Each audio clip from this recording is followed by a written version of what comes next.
Hello world, I'm Chris Pirillo, and you've tuned in to another live edition of the LockerGnome Daily Report, or TLDR for short.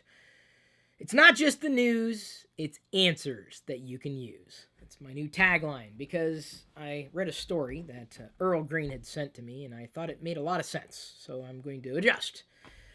That's what I'm going to try to say from this point forward, not just the news, but answers that you can use. I'm not just regurgitating stories when I do this.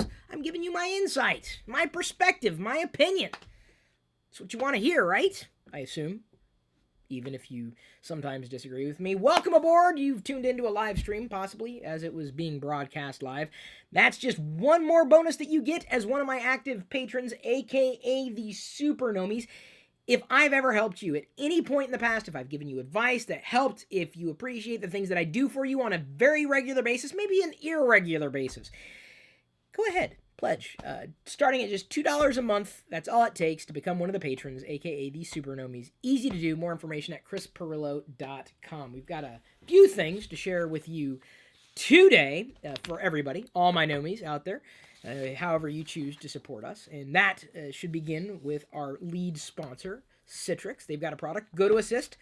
Citrix GoToAssist is the #1 global market leader in remote support. You can sign up today for a 30-day free trial. And if you purchase an annual plan before March 31st, 2015, you'll get a free Samsung Galaxy Tab 4. Visit GoToAssist.com to get started. There you go. Began the show with an explainer and a way for you to get a free tablet. It's easy to do. And you can support the sponsor in tow. It's completely up to you. I don't know, maybe you're the type of person who doesn't really use computers or help people with their computer problems. I know many of you do. That's true, because I see your stories. In fact, you should keep sharing your stories with the Canon approach that we're doing with their website. They asked if we knew of anybody, any geeks, any nerds in IT who had some funny tech support stories to share. And I've already contacted a few of you, have posted your stories, and I believe the circle is complete with that. But if anybody else has any funny tech support stories to share, be sure to use the link in this video's description to post your funny tech support story. Also, we've got to wish Adam Toms a happy birthday. Happy birthday, Adam Toms. Now, I don't do shout-outs for everybody. I don't. But Adam Toms, it is your birthday, and I found out about it, and he is a TLDR chat regular. That's right, we kind of have the chat room going. That's what we call it. It's the comment feed when we do these live broadcasts on YouTube. Oh, I've got some YouTube live broadcast news to share with you today as well. And my thoughts, of course, on it. Not just the news. We've posted the How to Deal with Bullies video in my classic YouTube channel, also a blog post on LockerGnome.com, and a roundup of awesome X-Files stuff in the news today. Kind of got me a little excited. Even though I wasn't a huge X-Files fan, I didn't watch all the X-Files episodes. I know many people were X-Files fans. It's coming back. I don't know if it's going to be a permanent thing. I don't have many details, but 6 episodes have been cleared, and they've pretty much got everybody they need aboard or back aboard. X-Files is going to be making a return. Huge news. Huge. Just when you thought they were done forever. I liked the show. I think this is amazing news. In fact, I wouldn't be surprised that, upon the heels of this, we may, and I don't know if this is ever going to happen, certainly you wouldn't have the full cast in a reboot, or I guess, I don't think it's going to be an X-Files reboot, but, it would be nice to not exactly have a reboot, but it'd be difficult because everyone's aged. I'm thinking Firefly. What if Firefly came back? You wouldn't be able to get Wash back because he's dead, but maybe they could figure something out. I don't know. That'd be cool.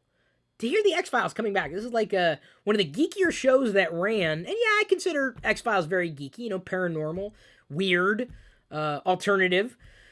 For some people, it's, the straight-up truth. I enjoyed what I saw, but I never got into it. Of course, I'll watch the 6 episodes. Maybe that'll, get me going to watch the originals. Although, watching those types of programs now, they can feel a bit dated. In fact, I believe it was Scully. I was looking at one of the action figures that we were sharing. You can still get the X-Files action figures. One of the characters came with a cell phone back when they were cell phones, long before the iPhone existed, long before this was around. Like an actual mobile phone. Oh, I always laugh when I watch movies that have like that type of technology. It just makes them seem so dated. But anyway, X-Files is coming back. We've posted a roundup of awesome X-Files things on LockerGnome.com. Also, on deals.lockergnome.com, the complete Arduino starter kit and course bundle has been posted at 83% off. Linux Academy 30-day subscription free. I'd imagine you'd expect that with Linux. And the Jive Jumbo waterproof Bluetooth speaker is at 42% off. And that's just starting. Okay, so I've got plenty of other things that I care to cover today as well, including, as I pop up to my right set of notes, YouTube. Now, I mentioned here at the top of the broadcast that there was some news. This just got handed to me virtually. Liz, a.k.a. Pez Liz, someone who's a part of our team, who's helping coordinate the events that we're producing this year, Vlogger Fair and Gnome Decks. Gnome Decks will be for your geeky and your favorite geeky and nerdy YouTubers or social media folks. I want it to be a mishmash of cosplay and technology and comic book nerds and anything nerdy and geeky. I want a festival for us, the YouTuber geek and nerddom people. Even though that was a horrible pitch. But I hope you decide to come anyway. It'll be in Seattle. More details on that coming soon. YouTube! Back on topic, back on track. This is apparently happening. They're going to relaunch their live streaming service, the very thing I'm using right now, to focus on esports and gaming. I guess Twitch is a big deal. Big enough deal that YouTube's going, we need them back. Am I the only one using YouTube Live on a regular basis? I'm probably the only talking head that uses YouTube. Everybody else uses Hangouts. I like using Hangouts. In fact, I'm thinking about, based on the success that we had with the live stream this weekend, which is almost up to, 20,000 views? We have 1,000 likes. The live stream I did with Jerry, Barnacle Nerdgasm, and Basher, the topic of conversation was dominated by Star Wars. And I'm really seriously considering launching a separate Star Wars channel, possibly doing it in conjunction with Basher, because he loves Star Wars. And if we even did something where it was just once a week, a live stream, I think launching a separate channel together could be, and focusing specifically on sci-fi and Star Wars in general. I'd think Star Wars specifically, sci-fi in general, or just nerddom based on Star Wars stuff. I think we'd do pretty well with that. So anyway, I may be the only person using YouTube for not gaming. I don't know of anybody who uses YouTube for gaming so much anymore. Even Minecraft. Everybody's kind of moved on to Twitch. So it'll be interesting to see what happens with YouTube Live. I won't have a problem with that at all. In fact, I've started to experiment, and I think people have been paying attention to this. If you follow me on Twitter, I've promised to do random meerkatting. And I did that twice this morning, but I had problems with connectivity on my end. But basically, Meerkat, I've talked about it before. It's another live streaming service, dynamic live streaming service. And I've seen a lot of people use Meerkat lately, especially YouTubers, just looking for a quick way of broadcasting. See, I do a Meerkat right now, but I'm live streaming to all the Supernomies, so I don't want to take away from their value. But I will be doing random live streams for everybody when I can, when the moment arises, maybe answering questions, interacting, showing something that I'm not showing anywhere else. But the only way of knowing that is following me on Twitter. The nice thing about Meerkat is that, generally speaking, once you're done broadcasting Meerkat, it's gone. It's gone forever. YouTube, permanent. Twitch, I believe, permanent. But Meerkat is temporal. Like, if you miss it, sorry, you should have been paying attention, not my fault. And I kind of like that about the Meerkat service a lot. Facebook. I've got a interesting relationship with Facebook, just like everybody out there. People who post to Facebook and expect that the people who like their page are going to see what is posted to Facebook. That's just, no, it's not going to happen. Facebook's annoying. I love it, but it's annoying. Because I might post something that you would want to see, but you'll never see it. Facebook's not going to show you. And that's frustrating. Oh, you know what? I forgot to post a video to Facebook yesterday and nobody reminded me.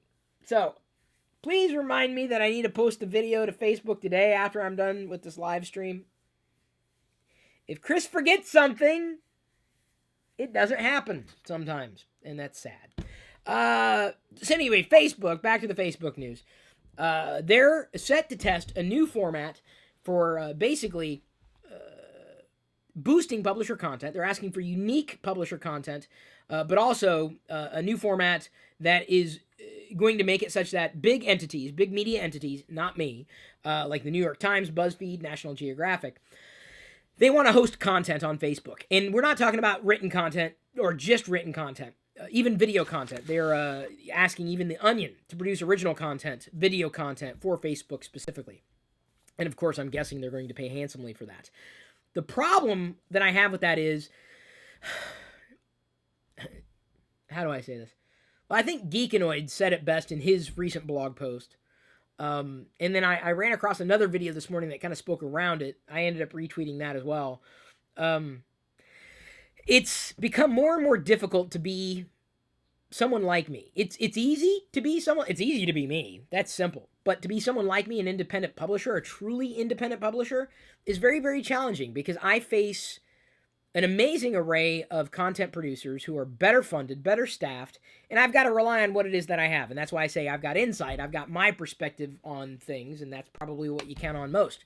I mean, if you're looking for me to echo your opinions, I don't think we're, going to be very interested in each other for very long.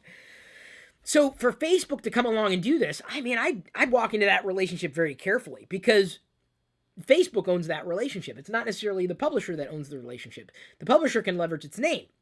It's like, I don't own the relationship that I have with you if I use a third party. I just don't. We're using YouTube. We're using Patreon. We're using Twitter. I don't own those services. That's dangerous. But it's also incredibly flexible. If Facebook decides to change something, and let's say the publisher builds up a revenue stream and they drop it, suddenly they've lost that revenue stream. You're talking layoffs, massive content changes. It's potentially catastrophic to the publisher's business models. It's great for YouTube, or I'm sorry, not YouTube, Facebook in general, but for the publishers, I'd be very careful. Very careful. Facebook's done a lot of good, but I think they've done a lot of not so good because, as I said, when you follow someone on Facebook, you expect to see their updates. Facebook doesn't believe that. When you follow someone on Twitter, you expect to see their updates. Twitter generally will show you all the updates, but there are a lot of people to follow on Twitter. So for someone in my position who, creates dynamic content on a daily basis, if it weren't for the sponsors that we're able to find, if it weren't for the supernomies pledging of at least $2 a month and higher, I wouldn't be able to do TLDR. I wouldn't be able to do a Q&A with you and me. I wouldn't be able to do the CPU episodes. I'd have to do something completely and radically different. And it would be even more difficult. And not to say that, I've had a great time at overcoming the tremendous difficulties that I've faced to this point.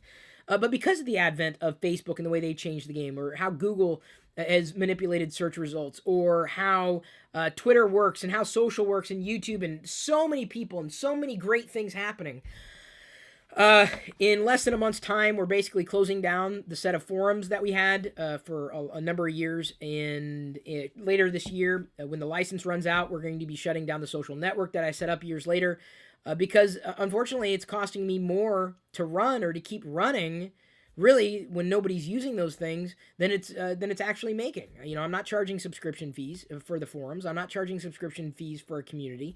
We've got Patreon as a campaign for ongoing content and bonuses. That's the best I can do.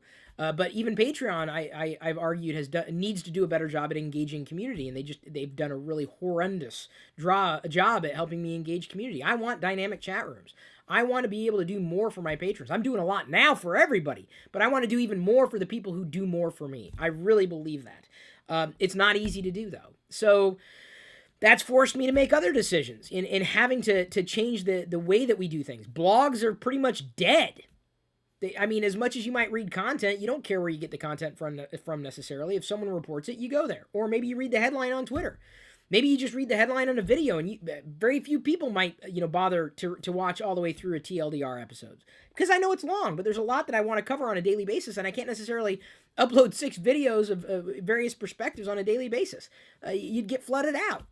I can't imagine that working. I think people like TLDR as a format, as a basis, or certainly the patrons have spoke. Granted, at one point we were inching towards 1,000 true patrons, and some people just decided that they couldn't do it anymore, and that's fine. I'm not gonna hold that against them. I'd like to see us climb back to 1,000 true patrons, and if you're looking for me to do something more for you, just let me know. Seriously, if I can do it, I'll do it. I've never been unreasonable in that sense. So anyway, I'd be careful about Facebook. I'm very careful about any one of these platforms. It's dangerous. I mean, I face that danger every single day, and it's nerve wracking. It's one of the reasons why I want to double down on doing events. The events I can at least own and create the way that I want to create them. I want to be able to connect with other fantastic YouTubers, and events are a great way of doing it. I want to be able to drive that event to make a great event for you.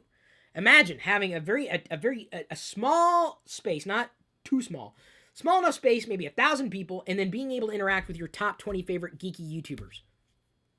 Would that not be amazing? And to have a good amount of time with each one of them rather than having them rush around. You've got time with them. I mean, I cannot imagine that being an amazing experience for people. I think it's amazing. I'm creating the event that I would want to go to, just like I create the content that I would want to watch. So that's my perspective on it. I'd be careful. Facebook is not... organic reach is dead on Facebook, and they're playing favorites.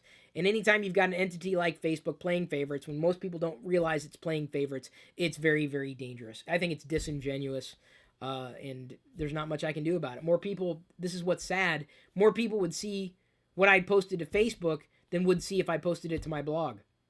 Isn't that sad? Even though the reach of Facebook, I've got, 150,000 likes or whatever, I may get 1% engagement on that. 1,000 people might see it on Facebook are still 1,000 people more than would have seen it on my blog.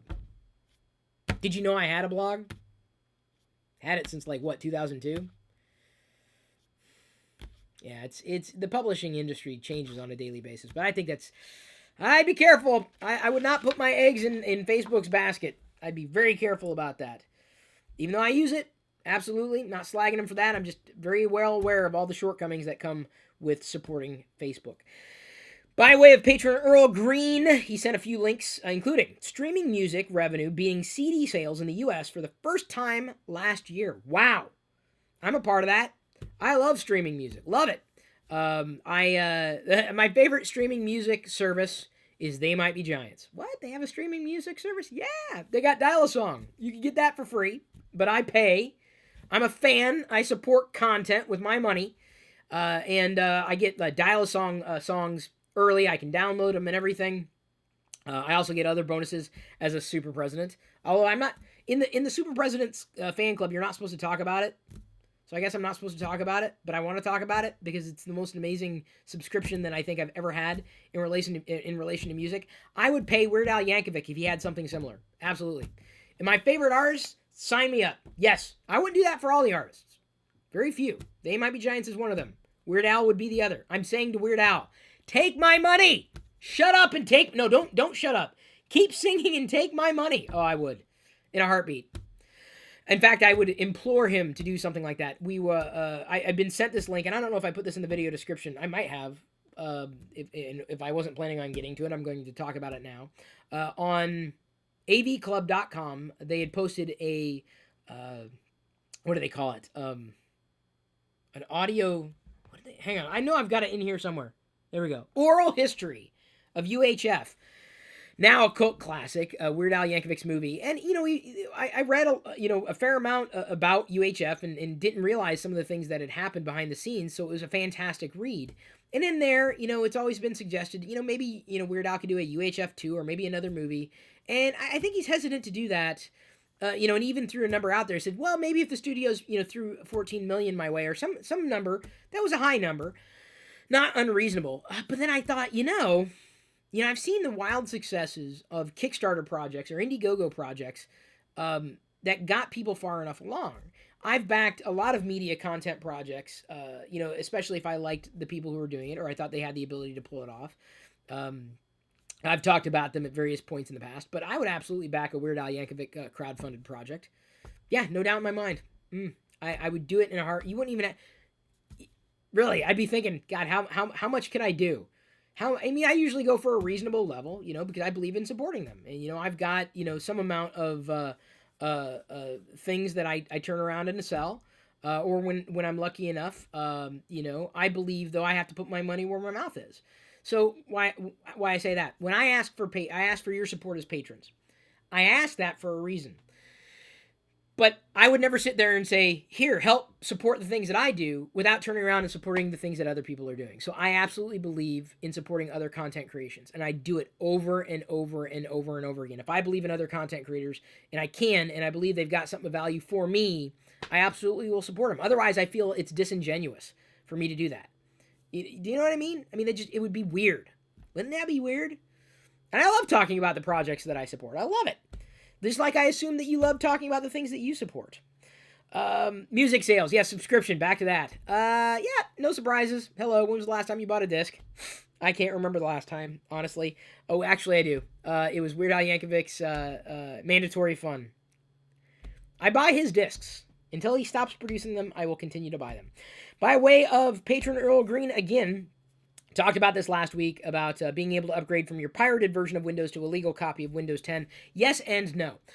You'll be able to upgrade a pirated copy of Windows to Windows 10. However, it's not going to be like a full-on, amnesty, like, oh, I got Windows 10 for free. Apparently, that version of Windows 10 will be, I don't know if crippled is the right word to use here. It'll be limited in some way. It's not going to be a full-blown Windows 10. Who knows what it's not going to have if you have a concern.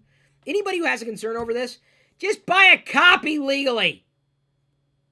Because really, I'm concerned about upgrading from my pirated copy of Windows to Windows 10 because I might lose functionality. If you want the functionality of Windows 10, buy it. It's a solution. Buy it. Huh? You like that?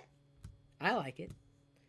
So just expect a limited edition of Windows 10, even though you'll be able to upgrade. It's not full-on amnesty. FYI.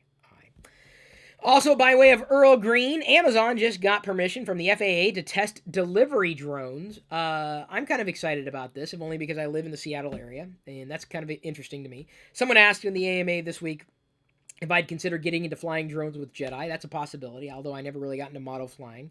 My brother Adam saw my Parrot 2.0 AR, or Parrot AR drone 2.0 or whatever downstairs, and he hasn't flown it yet.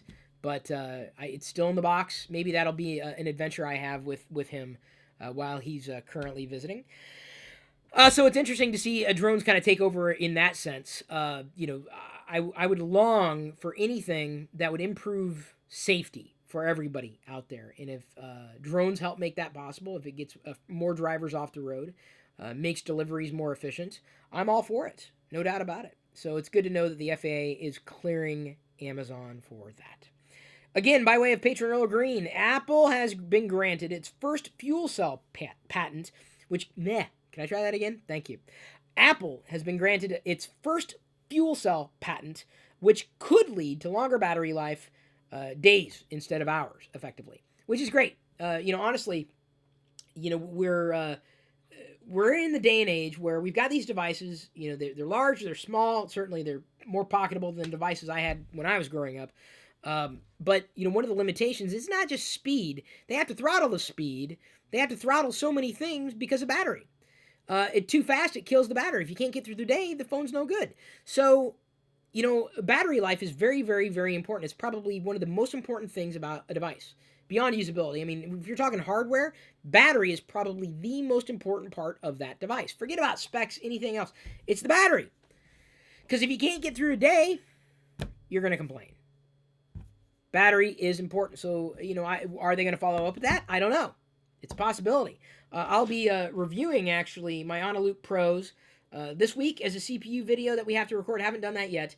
2550 milliamp hours. I got 3 sets of these to power the LED banks that I have in front of me, which are a CPU video. Can you see how I went more yellow as I tripped over my own words? That's a separate CPU video if you want to know more about the light that I'm using in front of me. I can adjust this. See, I can go, that's with it off. Did you see how I went, more pink? This is me more skin tone. And that's me with it turned all the way up. This is why, I would love to threaten doing videos like this every day just to show you how much I hate production. Unfortunately, I don't have enough supernomies to have a full on-site production staff. It's not going to happen. I need a few more patrons for that to happen. A few more sponsors for that to happen. Patrons are kind of like sponsors, and I treat them as such with a great degree of respect. But anyway, so I got these to power those, although I don't have the second one on because it was casting a shadow every time I lifted my shoulder. And I didn't like that at all from a production standpoint. So, yes, the batteries that I'm using here, AA's, and I decided to go with these, even though no one told me what I should get. I did my research and ended up getting the Panasonic On a Loop Pros. They seem to be the latest ones. Highly rated, 500 recharges, but likely because the high milliamp hour, high capacity batteries should work quite well in these LED banks. Let me go ahead and de-Simpsonify myself, bring myself down to that level. Is that good for everybody? Is that better for everybody? Didn't mean to go Cocoon on ya. That's not what I was. Wasn't doing the whole Cocoon thing. Am I the only one who remembers that movie? Or got the reference? PC sales are weak, as many businesses are sticking with Windows XP. PC sales weak. I wonder if Windows 10 is going to turn that around. And I'm not so sure I see it happening. I see more newer businesses adopting iPads than I do see them adopting Windows PCs. In general, because of point of sale systems being very, very iPad friendly. I have in the past month or so never have I used more iPads as point of sale systems than this past month. And seeing Windows systems in the wild is becoming rarer and rarer and rarer. Rare. So businesses don't want to upgrade. I don't blame them. If Windows XP works and it would cost too much, I don't blame them for not upgrading. When you're doing a business, you got costs that you have to manage. It ain't about having the latest technology sometimes when you got your business. You got to manage costs. And if you don't manage costs effectively, you'll go out of business. At which point, the technology doesn't exist because you can't afford it. So it's a catch-22 with technology, but PC sales are going weaker and weaker and weaker and weaker and weaker. I hope that Microsoft can turn it around with Windows 10, but I think they've really got to do a lot to make that happen, and it's going to take a lot more than a heavy marketing campaign. They got to get those PCs into people's hands. Get them in their hands. You got compelling costs. I'd say, watching a commercial on TV is one thing, but actually seeing something in person, completely different. I would say Microsoft has to have more hands-on experiences for people. And I think they have to visit with more small businesses to get their concerns and to make them feel like they would want to be with Windows rather than iOS. That could go a long way, those one-on-one relationships, but it ain't going to be cheap, that's for sure. So, if you want to know where PC sales are going, it's because of XP. Can't blame XP. Can't blame the users. I will not blame the users. Next bit of news that I have to share with you. Parents are apparently angry with the LEGO Group for offering beauty tips to 5-year-old girls. So the LEGO Group has got this series of sets called Friends. Hang on. I don't think I've showed these yet. I've been meaning to do this LEGO haul. I got a gift card from my in-laws this past Christmas. Finally had a chance to use it. And I've been meaning to do this Lego haul, somehow, like the March Lego haul or whatever. Friends. This is what Friends looks like, or at least, one of the sets. And I thought this was kind of neat. I got it for free as a bonus because it was a $100 gift card, so I spent $100 at the Lego store. Got this. This is Azari's Magic Fire as a part of the Elves series, and it looks a lot like Friends. The elves look like Friends, just a little more mythical. Of course, they're Friends. So it came with this minifigure. And then I also got this elves set, because you had to get this elves set in order to get this elves set as a bonus. And I'm like, to get this free thing, I got to spend a little more of my free money? Sure, down. But it also came with a guy elf minifigure, or Friends-style minifigure, Farron and the Crystal Hollow. And so anyway, that's kind of what Friends looks like, with a more mystical bend. Elves. Nice new series, especially if you happen to be a fan of Lego in general. But parents, apparently, they opened up one of the magazines or catalogs. I guess I didn't notice. I've got the catalog, or the latest magazines. I'm a member of the Lego Club.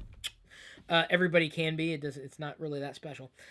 I didn't notice it, but I wasn't looking for it. But apparently, they're telling girls, how to do makeup tips. And that's not really what parents want to hear from Lego Group. They want to, inspire creativity. Do I feel this is a girls' Lego set? No. Do I feel this is a girls' Lego set? No. I'm really going to upset a lot of people here. Do I think this is a boys' Lego set? No. Lego is Lego is Lego is Lego is Lego. Lego is Lego is Lego is Lego is Lego. So, 5-year-old girls, young women, young girls, what are they doing on YouTube? What are they looking at? Are they looking at makeup tutorials and videos? Is 5 years old too young to wear makeup? I really don't know. I don't know what too young is. I haven't done my research. I'm sure I'm going to have to face this problem when Jedi gets older. I obviously do not wear makeup when I do my video. I don't know if Jedi is going to wear makeup when she does her videos. I have a feeling she will. She's growing up with the camera lens. She knows that. She's known this since day one. This. And it's friendly to her. So, of course, hopefully, she's growing up with video. Makeup. Apparently, you're not supposed to put makeup on when you're a kid. I've said this, and I don't even know if Diana's in earshot. Diana, I think she's beautiful with or without makeup. I find her very, very attractive without makeup. I find women very attractive without makeup. What can I say? I'm an anomaly. So you're never going to hear it from me that I think women should wear makeup. I'd argue the opposite. I think I'm happy without the makeup. I'm a guy. What can I say? I see a lot of their beauty. Right? Beauty is only skin deep. Diana does a lot of things that make her beautiful. Not just what who she, not what she is, but who she is. So anyway, parents got upset at Lego Group. I'd be upset too if I knew more about the topic. But apparently this is something that I cannot encourage Jedi to do. 5-year-old makeup tip tutorials. Is it Caitlin? She's a blogger. She's 9 or 10. So I guess 9 or 10 is an appropriate age for makeup. I don't know. But I just don't know if makeup tips belong in a Lego catalog. And apparently parents agree with me. Thor, speaking of women and geeks, Thor is selling more comics as a woman. Did you know that Thor was a woman? Yes. This is for real. This is happening. Selling more comics as a woman than Thor did as a guy. We talked about this when they first made this decision. Cool. I don't have a lot of the comics, so I can't, really, say as to why this is, but it's different. Cool. It's still the same fandom, right? Different storyline, obviously. Thor is most likely a mantle, much like the Dread Pirate Roberts is a mantle, a name to be passed on from person to person to person. So, yeah, cool. But that more than anything, I think that speaks volumes. Thor is generating more attention as a woman than as its, what do you call an Asgardian? His typical maleness. The Thor. Interesting. New MacBook owners. This is something to pay attention to. Apple is no longer supporting Windows 7 in boot camp. Yikes. Oh, boy. Oh, wow. Hey, what? Windows 7? Do you still use Windows 7, really? The world's moved on to Windows 8.1 and certainly will be moving on to Windows 10. If you're running Windows 7 on your, or expecting to run Windows 7 on one of the new MacBooks, you're going to be very disappointed. Unless you run Parallels, which has been a sponsor at some point in the past, so just FYI, Parallels is what you would use to run Windows 7 on your Mac. So, yeah, is it a big deal? Not a huge deal. You're not going to have the same performance on Parallels as you would in Boot Camp outright, but I would say it's time for you to move on, honestly. Windows 7 is old. I'd go as far as to say Windows 7 is older than half the people watching this video right now. And speaking of half the people watching this video right now, none of you are going to be watching it in a few minutes because I'm done. I'm going to move on to the Patreon Hangout. That's another live stream that we do. Another one of the bonuses that you get as one of the Super Nomies. Easy to do. Pledge starting at $2 a month. That's it. That's it. And then you get more of me faster. That's a pretty good byline. Get more of me faster. Just when I thought I couldn't go, you want a faster spec Chris Pirillo? That's how you get it. Me, him, it, guy, here. So thank you for all the support you give, no matter how you choose to give it. I do love you. I do appreciate you. But at this point, I'm going to leave you to your own devices.